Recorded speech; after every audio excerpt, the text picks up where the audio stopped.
Grow Great is a city government leadership podcast with Lisa Norris and me, Randy Cantrell. Each week we share insights, experiences, and wisdom to help you and your leadership grow great.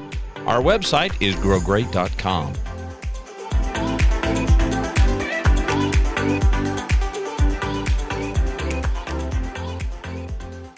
We talk about change. We've talked about leadership. We've talked about adversity in leadership, and it brings out a true character and a true picture of a person. But now it's time again. I thought we'd pull back the curtains because Randy has just gone through change yet again. And I've just gone through change. There was an announcement made today in my new role of a new kind of task I'm taking on, and some challenging news, which ultimately is good, but you know, it challenges us. So I thought Randy talk today. I'll kind of share mine first, and then you can pop in. So today we had the CMO had talked with me. For those that haven't been following, I became managing director, which is kind of like an ACM role, an assistant city manager role, back in October, given HR, IT, airport, and general services, which is fleet and facilities. And then they've talked to me this past week, and we're removing HR from my scope in order to give me some other big projects for which I don't have any exposure or knowledge. It's going to be learning it from scratch. So of course, having 27 years over HR and a passion, you know, that hurts you a little, hoping you can give to them, hoping you can give, but I'm still here, so I can still share knowledge.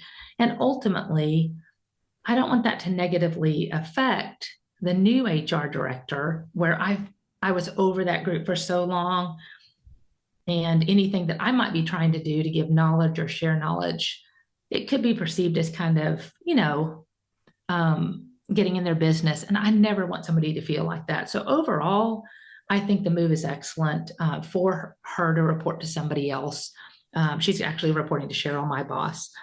And then I've been given leases. And so I'm going to be working on managing the lease process and trying to help navigate that, improve upon it, figure out tracking, how we need to manage those. And it's pretty huge. I think my understanding is there's about 140 plus of those in the city. That's just knowledge that has been shared. I don't know if it's accurate. I know nothing about leases other than signing an apartment lease one time and having a mortgage. Right. So, you know, that's something I'm going to have to explore and figure out. That, to my point, is life changes.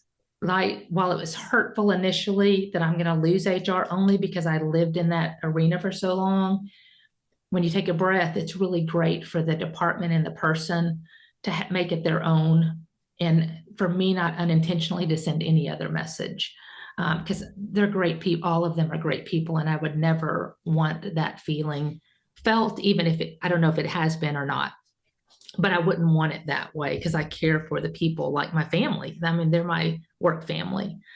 So as we navigate change, I saw this quote, and Randy, you know, I sent it to you today because it was perfect timing. Sometimes our lives have to be completely shaken up, changed, and rearranged to locate us to the place we're meant to be. We talked a while back with me building a home in Oklahoma for our retirement. I'm living in my mom's house, planned to live with her for a couple of years. She suddenly had to go into assisted living. My father passed. Life has been disrupted. And we've also talked recently about how through adversity, you have to, you know, how I respond to it, how we as leaders respond is everything. That's what is within our control. The decision is not. The decision imposed upon us is not within our control. But it is hard, you know, it's hard to hear, but the reaction is key. It doesn't make us perfect in the moment. But for me, I thought we'd kind of talk about that today because, you know, once you take a breath and say, okay, how can I choose to react to this? And I've always talked about everything as an opportunity. Doesn't mean it was any less painful in the moment, but it is the best decision for the group And I really see this as an opportunity to learn a lot of new areas in a role for me that is really something I've wanted. So why would I not want to get challenged? I think that's what this is all about, and I'm eager to learn. Yeah. You know, when we were talking about this earlier to prepare for today's show, and I'm physical evidence of change. So I'm in Arkansas right now, but we left Dallas Fort Worth and it was 92 degrees. And like yesterday was, or day before was something, you know, it was hot. It was hot. Yeah, short and t-shirt weather. Yeah. Oh, big time. Yeah, big time. And then overnight here, you know, it's like, nah, you're in a jacket and a beanie again. It's like winter. We're not. Yeah, I'm like, well, I'm thinking I can retire this beanie for this year or for this winter season. No, not yet. No, yet. So no. Blink and the weather will change. Got stinking cold and the wind is just howling. And so, yeah, I look like I'm coming to you from the North Pole. I'm not. Listen, very few of us just willingly go in and make a change. I'm not saying it doesn't happen. I'm not saying that you and I don't and other high performers don't. But by and large, we do things when we're kind of forced to. You know, that person that's got bad eating habits or bad fitness or health habits, they have some health event and they're sitting in front of a cardiologist and they're being read the riot act about how serious their condition is, and it's a wake-up call. And throughout life, we have wake-up calls. Earlier today, I met with some of the leaders in Grand Prairie who are part of this leadership development program, and these are called mentors. And my last question before we hung up, I said, I just got one question. I want your answer, and then we're going to bail out. This was on a Zoom call. And I said, have most of your dreams come true? 3 of them said, yeah. Now, here's the big shocker. I asked this question a whole lot throughout my years of doing this kind of work, coaching. And I've yet to have anybody tell me. Now, keep in mind, here's where the bias comes in. Here's where the statistical accuracy loses its vigor, because I'm dealing with high performers. 100% say, yeah.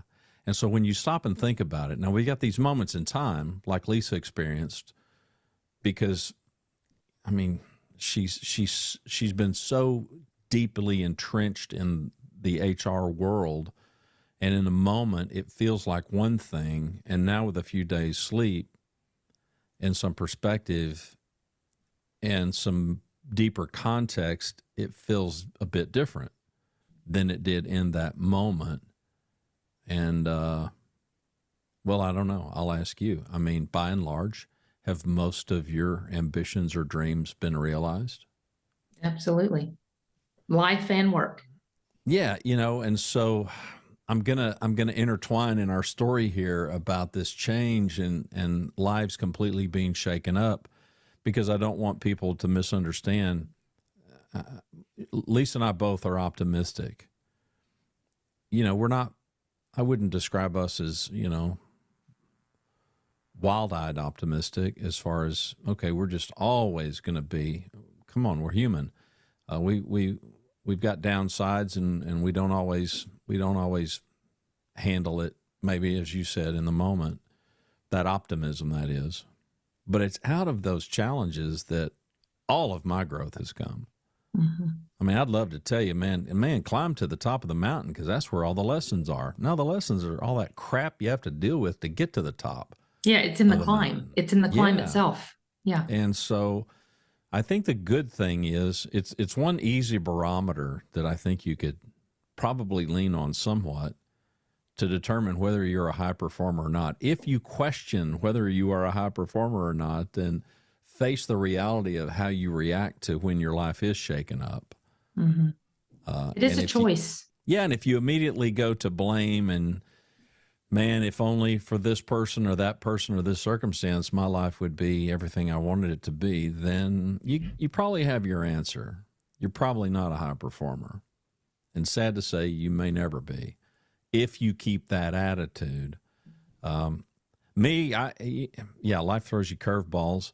My mom is 91. My dad's 100. My mom's health is poor and failing. And she just required a level of care that my sister was just no longer able to provide. They live fairly close to my sister in the DFW area. And so to take a little bit of a load off my sister, who was then having to undergo some foot surgery, so she was going to be kind of incapacitated for a period of time. So we brought my dad over here to Arkansas. He had never been over here. He'd been to Arkansas before, but he hadn't been to our house. And so we dragged him over here for about 3 weeks. And, it was fine. You would think, okay, well, he's 100, but he's in way better health. He really doesn't have any issues. Balance, come on, he's 100. And hearing are the two obstacles. And so I don't want to, it's not like it didn't throw a monkey. It was just an unplanned thing that now, okay, here's what we need to do. Here's what we need to do as adult kids caring for aging parents. And here's what we need to do to team up and get together. And obviously her husband's involved and my wife is involved. And that's all positive.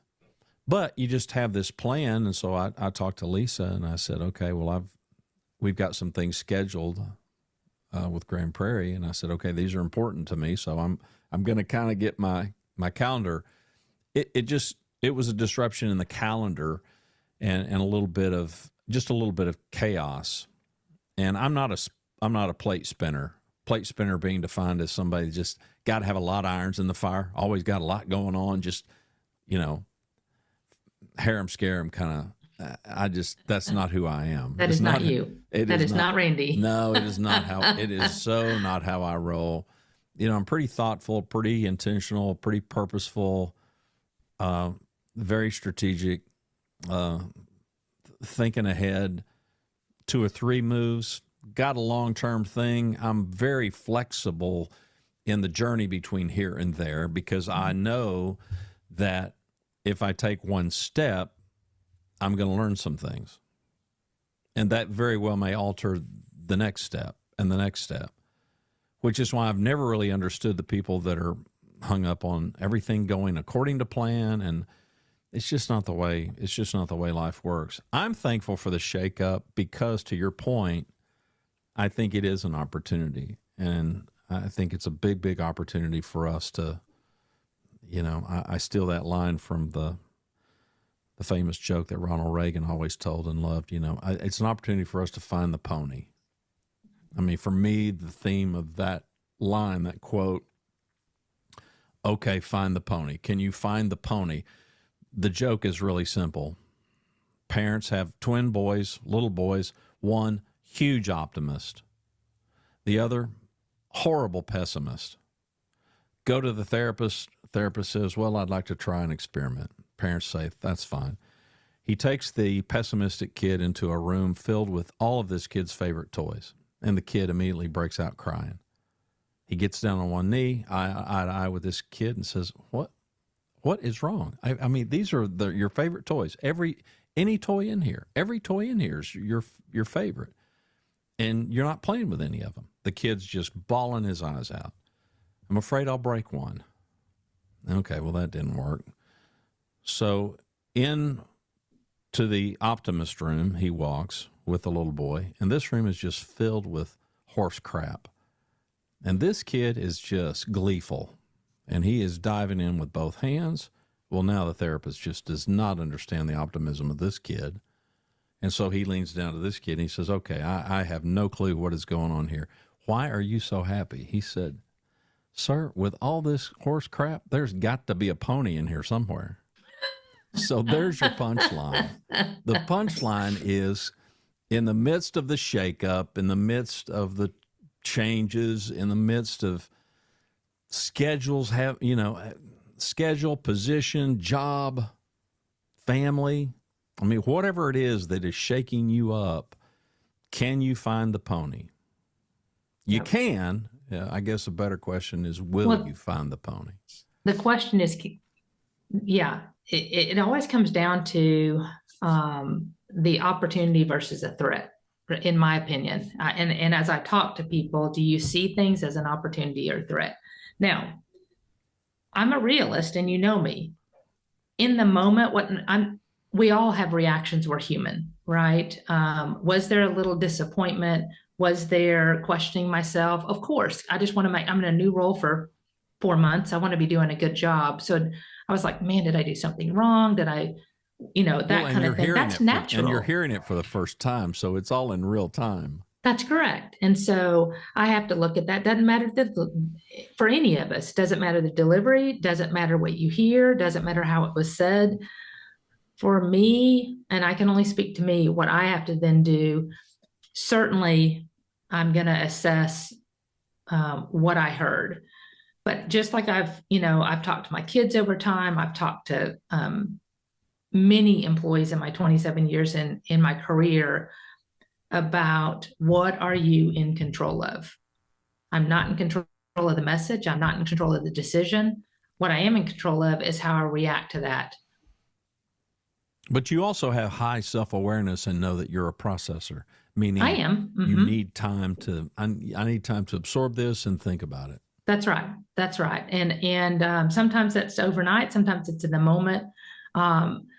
Ultimately, I wanted this opportunity in this particular role to learn and grow in my career.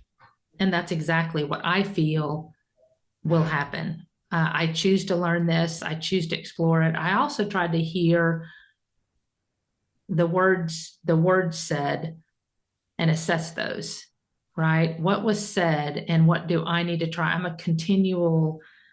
a continual desire to improve, always, as a leader. Whether I agree with anything or not in my past, currently, as you coached me, as you're given input from different people, I want to be a better leader today than I was yesterday, a little at a time, and that takes time to develop. And for me, what that means is I know the path that I set with my team.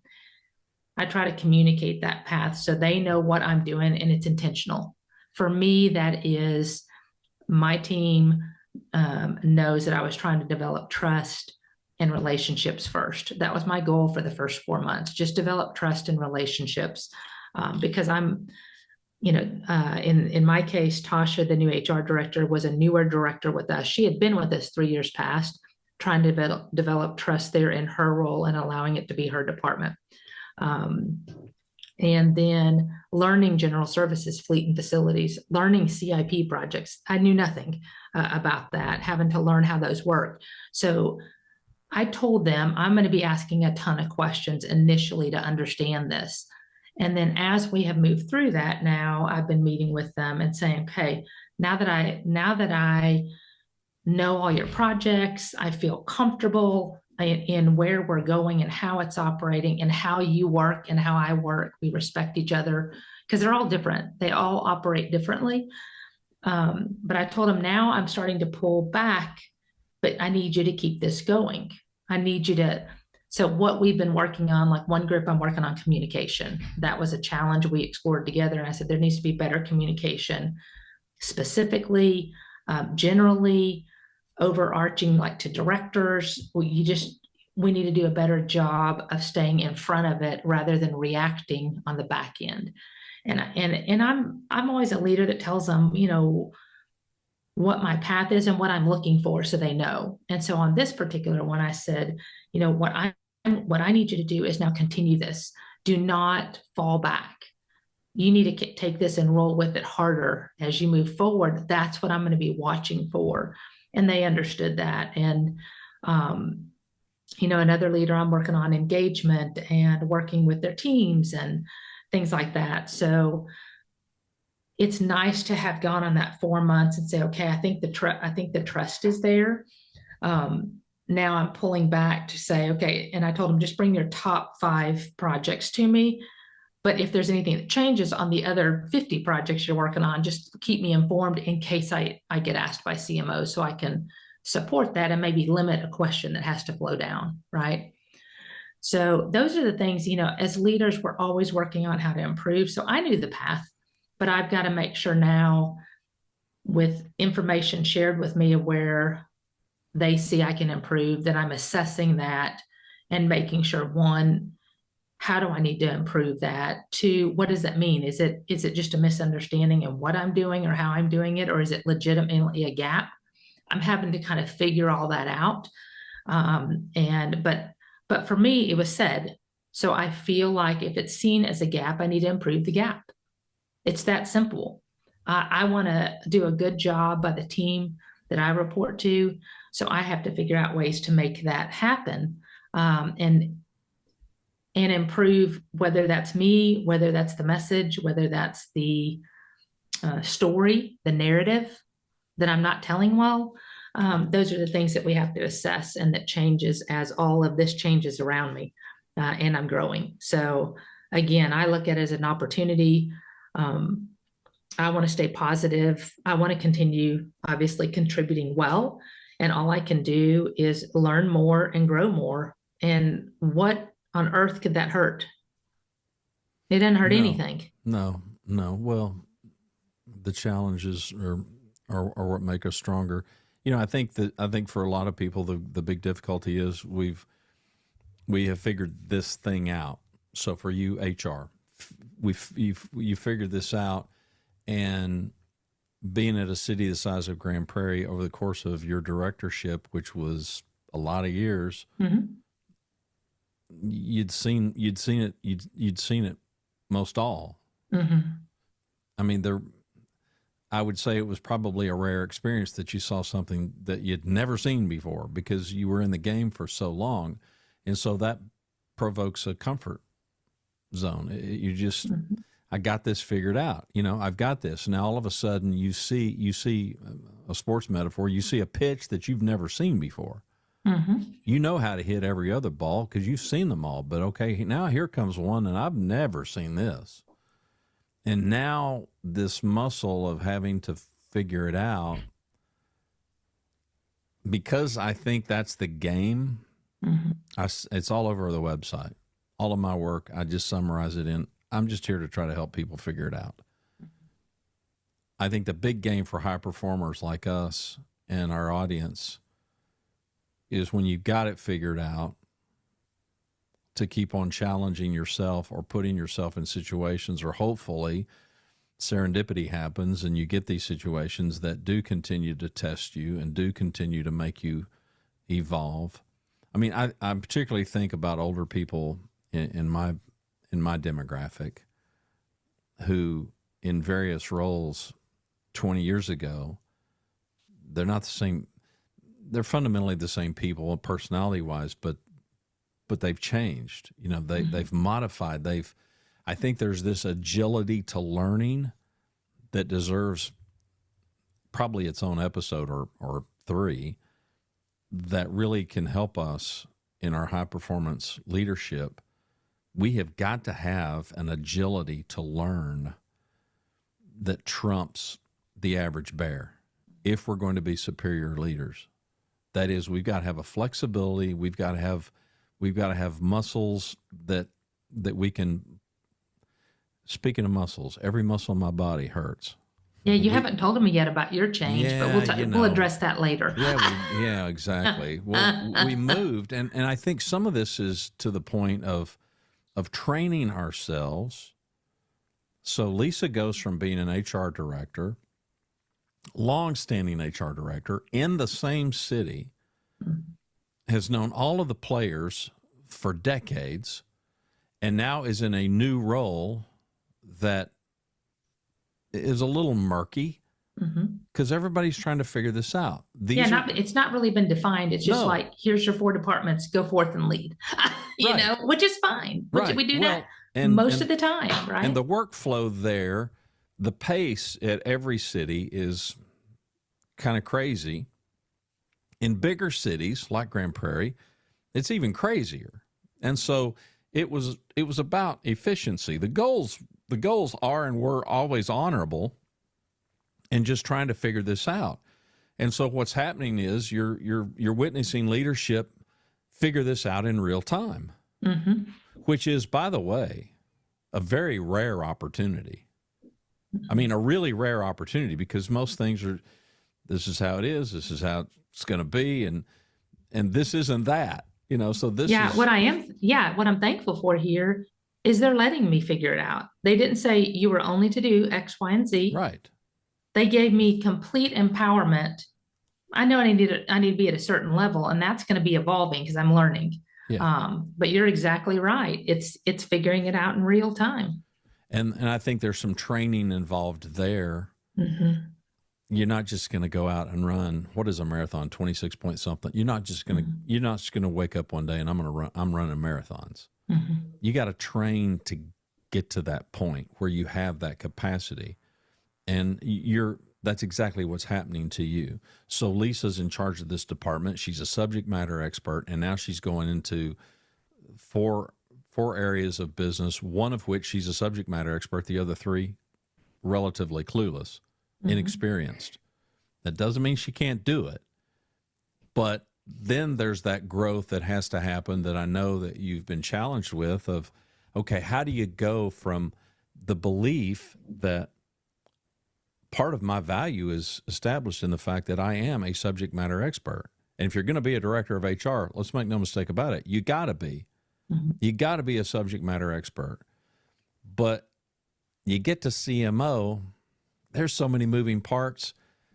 No, you need industry specific experts on your team. You don't have to be one, but it's that age old thing. What got us here won't get us there, but we don't know that until we learn it. And we all have to learn it. And Lisa's in the midst of learning that. Now you got to have enough. She and I've talked about this offline a lot. You know, you got to learn vocabulary. Every little industry has their own little vocabulary, and so just so that you learn politics. Yeah, and just so that you can understand each other and communicate with one another, you kind of have to learn those things. But you know, and Lisa, being the lifelong learner that she is, wants to more deeply understand it. And I think you very quickly have realized, okay, that director, they know their stuff, and they got other people that know their stuff, and I need to know stuff at just a different altitude. But if you've never flown at that altitude, you don't know that. And people can tell you till the cows come home how it's going to feel and what it's going to be like. It doesn't matter. Until you get out and try to run 26 miles, you don't know what running 26 miles looks like or feels like. And exactly I think there's a lot of that. Thankfully, leadership in her city, and they're kind of in the same boat. You know, they're in a learning curve themselves, and so that to me is pretty exciting because you're all in it together. You're experiencing it together. You're figuring it out together. And I've told everybody that I work with inside the city and even people outside the city, I mean, as an outsider in a role that I have, I couldn't be more optimistic for the future, for all of y'all's future and for the future of the city. Yeah, it's you know, there's so many, as you talk about it, unless you've gone through it, it sounds simple. It sounds like it's painful. You're in a new role, just lead the role, lead the people. The problem. There's many different personalities at work. Problem. I don't know the businesses. I don't need to know the business. I just need to know enough to support what they need from me. Yeah, but so look at your how attitude. Do I support them? But look at what you just said versus how you felt like day one or week one. And part of that, I think, and it probably is worth some conversation with this topic of the changes that is what degree of confidence can we have? And I don't know of anything to be confident in except our own ability. Yeah. I mean, I have confidence in myself to fight through it and figure it out. The challenge is, you know, all of us, and we talk, I think you and I have talked about this. I don't think anybody wakes up on any given day at this city or any job saying, man, I hope I go in there and do a really crappy job today. No, I hope I let a bunch of people down and just make mistakes. no, Nobody's doing that. We no. want to do a good job, high That's right. performers for sure. I want to be proud of myself. I want to be proud of my team. I want my team successful. I want to provide support and insight to them so they can do their jobs well. Those are things that we want to happen. The challenges that I've found as you go higher and higher in the organization, it's the ability to gain insight is even more challenging because there's even less time. So sometimes when I'm meeting, I just need to know, am I on the right track? It's hard to even track down somebody for 5 minutes and say, hey, this is what I'm thinking. Am I Right. heading in the right direction? Would you not do that for some reason? Because I'm learning the political climate. I didn't have to deal with that in HR. Right. We didn't have to deal with counsel other than, medical and dental benefits. Right. Yeah. And the team did that. I didn't have to do that, much like now. I didn't have to be the expert as a director. I mean, I had to have expertise, Yep. but I trusted my team and that I would help educate them as they needed it. Here, as I'm needing to be educated, it's more and more difficult to gain that insight just for sake of time because everybody is so busy. So you have to, not only do you have to find ways to move forward, but I try to get confirmation so I'm not messing up on the back end without even knowing it. So now I'm finding myself kind of laying out one pagers of here's what I plan to do. Is that on track for the time I can get with, Cheryl's super busy too. For my 1 hour meeting with her once a week, here's my top 5. Am I missing something? This is what I plan to do. Am I heading in the right direction? So that becomes a challenge in and of itself of you're working with different personalities. I'm a different personality, how they learn, how they teach, how I teach, they can all be different. So you have to really, like any leader, approach each of my directors differently. I'm trying to learn their styles. I'm trying to learn what motivates and drives them. I'm trying to learn what they want to accomplish in their career. So I'm starting to see that for them. On leases, I'm trying to figure out a way without getting in the way because it's a big project. I don't want to get in the way of people, but I don't have to be the subject matter expert on leases. I need to just figure out what the process is, the gaps are, and the solutions, and then be able to go, okay, how can we solve for that? That doesn't mean I have to solve for it. I just need to identify the problem with the people managing the process and make it better for them. That's my goal, right? Yeah. And all of this takes time.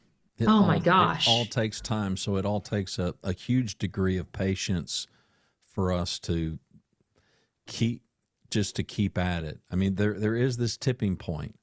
The problem with the tipping point is we don't know where it is. It's this ambiguous thing out there. It's like, well, am I closer to the goal or am I closer to where I started? Right. And sometimes you don't know. And so I do think that you have to go a little bit on faith and confidence that, to your point, if I'm headed in the right direction, then just keep on swimming. That's right. Keep on swimming. Well, all you I don't can know how do, close you are. And you certainly don't want to quit too soon. Not that you're going to quit, but you know what I'm saying? You don't want to give up. You don't want to lose heart, until you get there. It's challenging because you and I have always talked about it. Styles of individuals are completely different. Just generally, I'm not saying at CMO level, although we're all a little different. You're going to have people that are similar, people that are different. My teams are completely different. The hardest part often to navigate for anybody I've found when a challenge is presented to them is we each automatically go to how I would have done it. And if the other person doesn't react the same as I would have done it, it becomes so easy to place judgment and go, why don't you just, why don't you just, Right. And for me, I try to understand the problem and what do you need me to solve? You call it your ideal outcome. I have learned to ask that question. What is the ideal outcome on the lease project? What is the ideal outcome for this? If I was to be successful at the end of the day, what does that look like? so that I know what that end goal is. I do not expect CMO to tell me how to get there. That is my job. I need to figure out how to get there. And how one person may have approached it may be completely different than another person. That becomes the hardest navigation I've found, is because people want us to, I found myself kept doing that where, well, what I would do is blah, blah, blah, blah, blah. Well, that may not be what they do. You can still get to point B from point A. You may just go A to A.1 to A.2. Another person may go straight A to B. They're all probably successful. They just got there differently, and that's fine. But that becomes Randy, in my life, whether it's personal or work, that is often the biggest challenge, is the perceptions and perspectives of different people and how they think should be done versus how you may get there as well. And allowing everybody to navigate that in a way that works for them. That's really hard sometimes, Oh, yeah. It's really hard. Especially with me being a processor, I have to, the challenge, it doesn't make it bad. It just, for me, I have to understand a little bit of depth in what the problem is, what's driving the problem. And then like when I ask directors, just tell me enough. Okay, do you have, the contracts? Do you have the lease? Do you have how do you make payments? Because if I don't understand that, as you say, when you're curious, I can't ask great questions if I don't know where the problems exist and where what's working well. I need to understand some scope to be able to ask better questions, to get better answers, to gain the knowledge I need to understand the process and then solve for the process with the team, not me solving it, but having the team solve it. It is a cooperative effort of understanding that that's how I work. I don't have to do the work myself, but I do have to understand what you're doing to ask the questions that get us to a solution as a team. And that has always worked for me. Sure. So now, this far into the journey, and with the context that you are a processor, what advice have you got? I mean, what steps? So you see, I'll stick with my pitching metaphor. So you see this pitch that you've never seen before, and it's a challenge, and you're in uncharted water that you have never navigated before. And so now, looking back from the time that you were given this new position, I mean, can you share with us what are some lessons that you've learned and some things that you could suggest for somebody that may be wired like you are, full well knowing that we're all wired differently, but maybe we can learn something from it?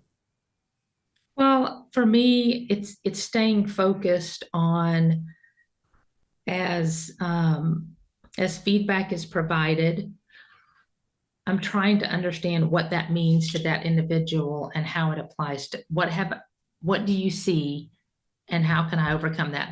That's been one thing that, because initially when things are said, I'm like, God, I don't think I'm doing that. But if they see it, I need to understand that. So for me, the lessons learned, I've only been in this 4 months. The lessons learned so far is me trying to ask more questions of do you have a current example, something you have seen me do, so I can understand perspective, because it's so often communicated one way and it means something to them. Like we've talked about in previous podcasts, when I said a taskmaster, you thought that was negative. Yeah. Right. Yeah. When you asked me, well, tell me more, and I explained it, you're like, okay, now it wasn't the same as you initially perceived it. Right. I thought of it as a positive. You were thinking of it as a negative, but we came together with understanding because you were curious and gained knowledge from me that helped us understand each other better. That's what I'm learning now to navigate.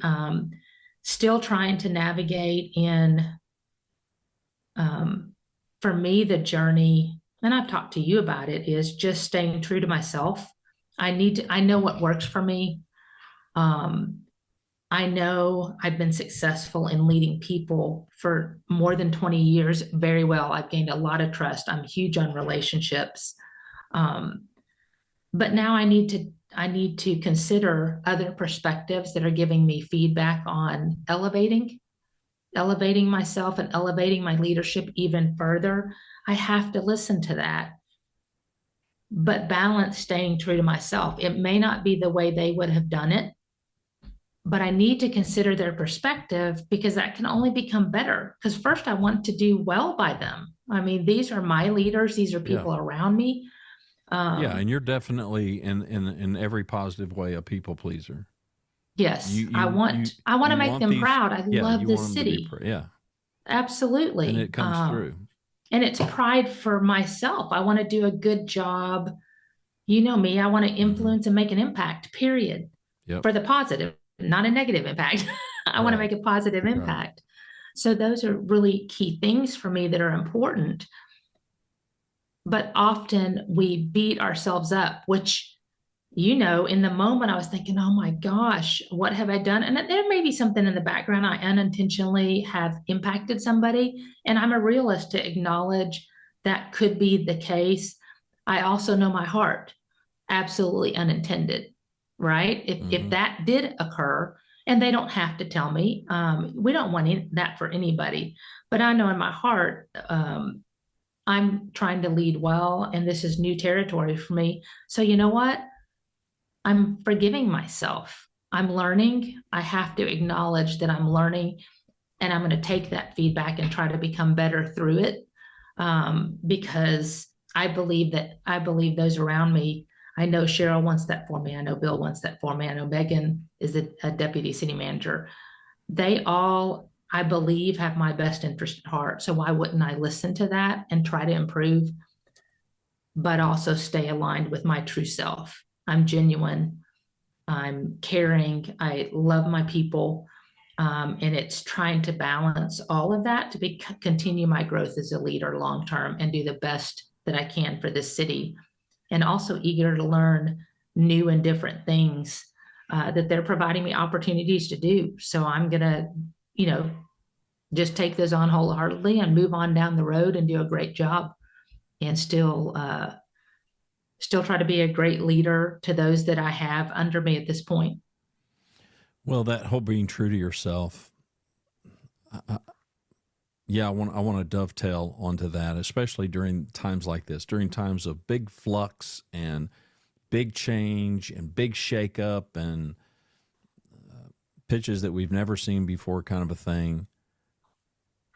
And to me, it's less about, I don't know, it's less about some self-centered kind of a notion of being true to oneself.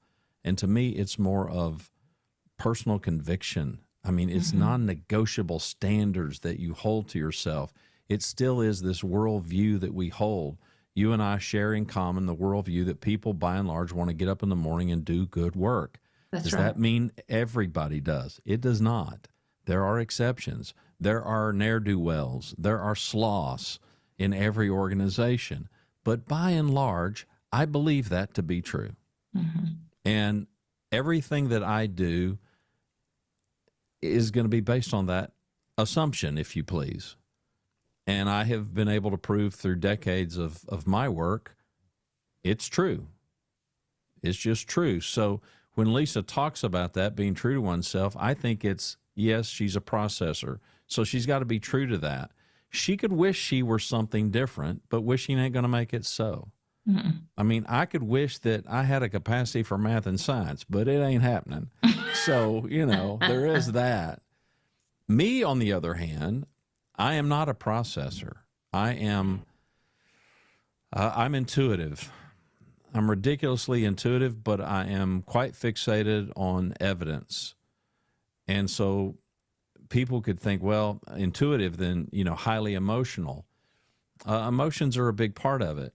And I resent and would challenge the fact that, oh, well, he or she is making decisions based on emotion. Well, 100% of us are, unless you're a sociopath.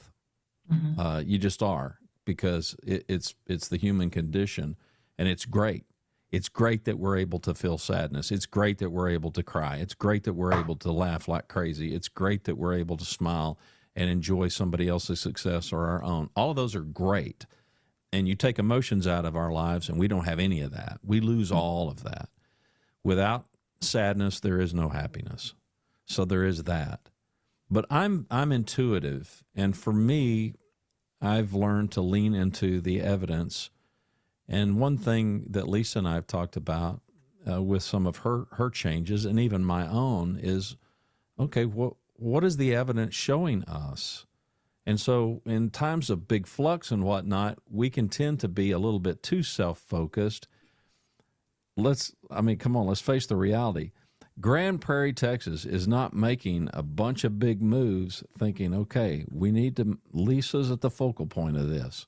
No, Lisa's not at the focal point of this. The city is at the focal point of this. City council is at the focal point of this. Pleasing these elected officials who are representing the whole city. There's a lot of constituents here. But it's easy in that moment for us to personalize all of this. Internalize it. And quite frankly, in most cases, the evidence doesn't support that. Mm-hmm. It just doesn't support that.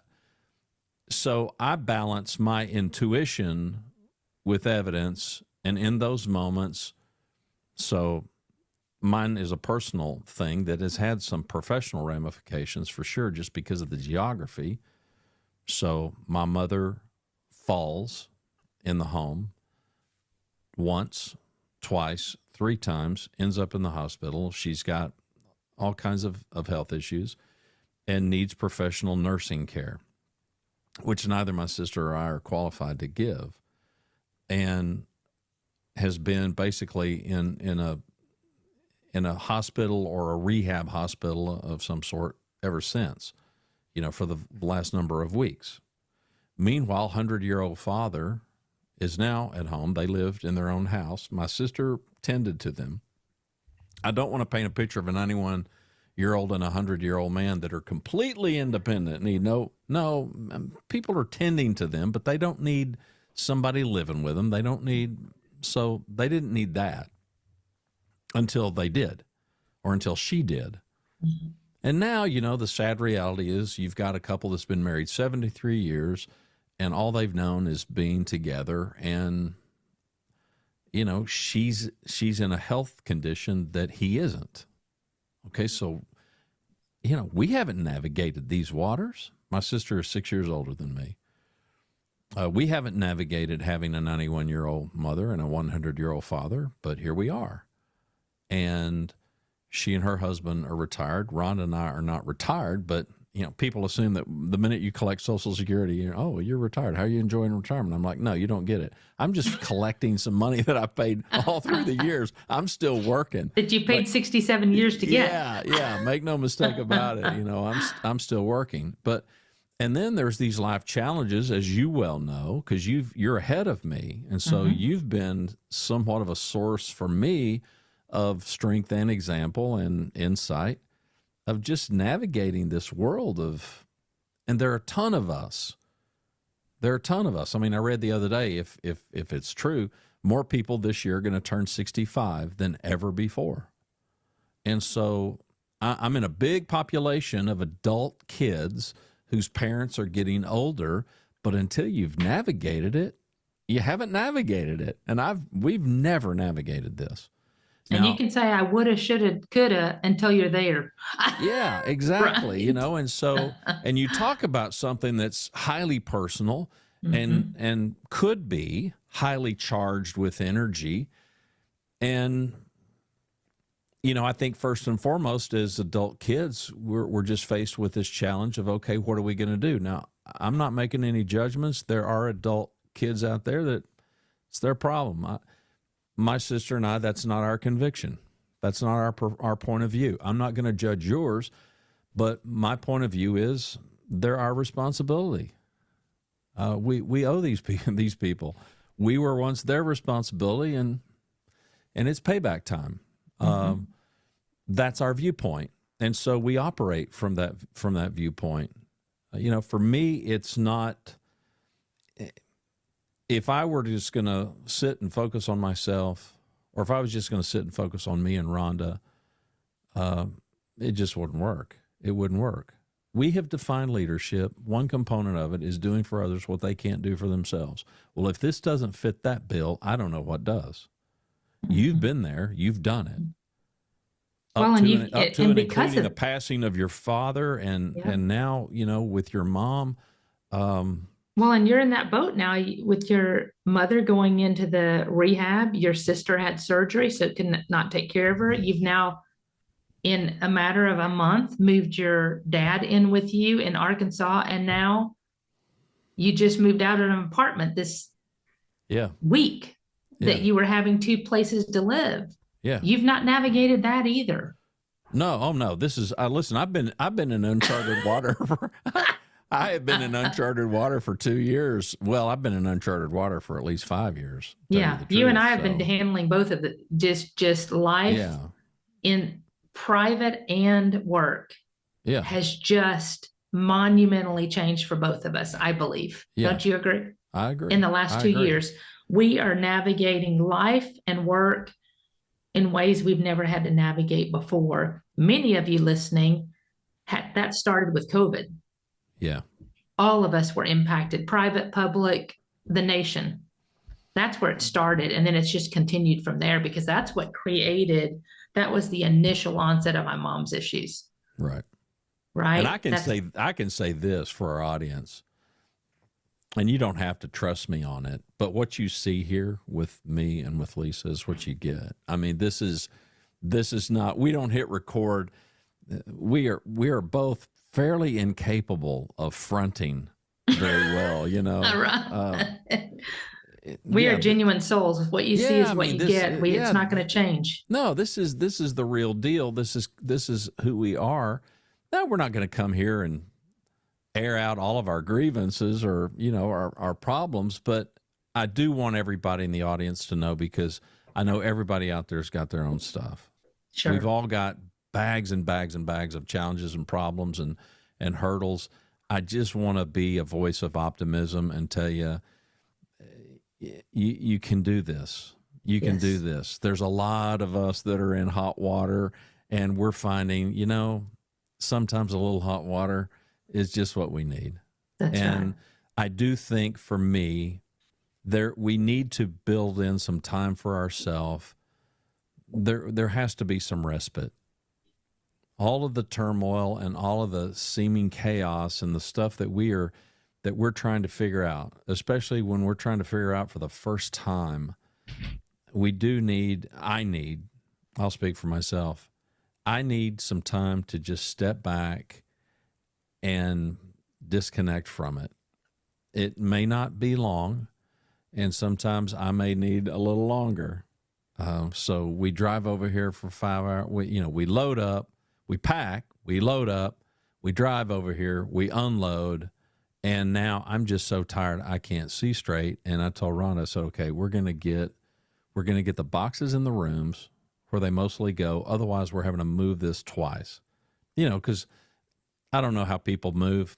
I have moved. You did what Don and I do. We I label it kitchen master. We have moved. I have moved a whole lot. Yeah. And so we've got it. Now, we haven't done it in the last 25 years. We did it all. We probably had all of our moves done by the time we were in our 40s, mid 40s. Mm-hmm. But we did a lot of it before that. Mm-hmm. And so we've learned a thing or three about it, and we strategized about it. And then it started, the house went from being kind of neat and buttoned up, but see, we had stuff here and we had stuff in an apartment. So you got a bunch of duplicates.